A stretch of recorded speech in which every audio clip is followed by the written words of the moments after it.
Nasaan na ba si Teacher Mike? Bakit bigla na lang siyang nawala? Baka nasa stockroom namimili ng mga decorations. Nandyan ba siya?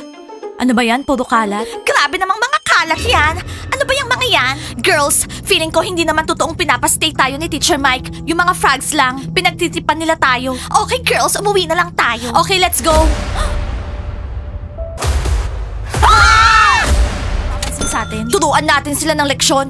Wala tayong magagawa sa mga basketball players, pero sa mga bunnies, meron. Blondie, papano? Ilang beses na natin silang sinubukang siraan. Wala naman nangyari. Nakawin natin yung mga uniforms nila. Childish naman yan. Ang gagawin natin ngayon sa kanila, seryoso na. Teacher Mike, pinapag-stay mo daw kami. Teacher Mike? So ngayon, hihintayin pa natin si Teacher Mike. Nasaan ba siya? Sino bang nag-drawing nito? The girls are watching. Kitty. Kapag nakita yan ni Kitty, sigurado magagalit yun. Sinong gumawa niyan? Punong-puno na talaga ako sa mga frogs na yan. Iniinis talaga nila yung mga bunnies.